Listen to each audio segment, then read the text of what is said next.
हम सावन के महीना में शंकर जी के गाना गाने जा रहे हैं।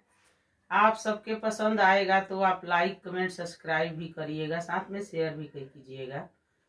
हमरा भोला के भावे भांग के गोलावा, हमरा भोला के भावे भांग के गोलावा, हमरा शिव के भावे भांग के गोलावा, हमरा शिव के भावे भांग के गोलावा। अरे हाथी से घोड़ा शिव के मन ना भावे, अरे हाथी से घोड़ा शिव के मन ना भावे। अरे बसहा बोलवा कहाँ रे पईब, अरे बसहा बोलवा कहाँ रे पईब, हमरा भोला के भावे भांग के गोलावा, हमरा शिव के भावे भांग के गोलावा। अरे पूरी मिठाई से मन ना भावे, अरे पूरी मिठाई शिव के मन ना भावे।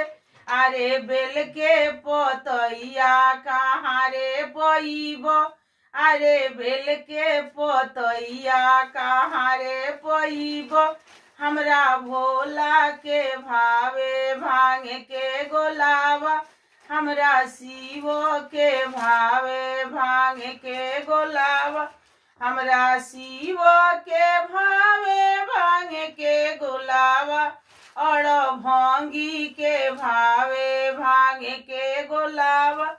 अरे तो सकत किया शिव के मन ना भावे, अरे मिर्गा के छाला कहाँ रे पईब, अरे मिर्गा के छाला कहाँ रे पईब, हमरा भोला के भावे भांग के गोलवा, हमरा शिव के भावे भांग के गोलावा, हमरा शिव के भावे भांग के गोलावा, हमरा भोला के भावे भांग के गोलावा।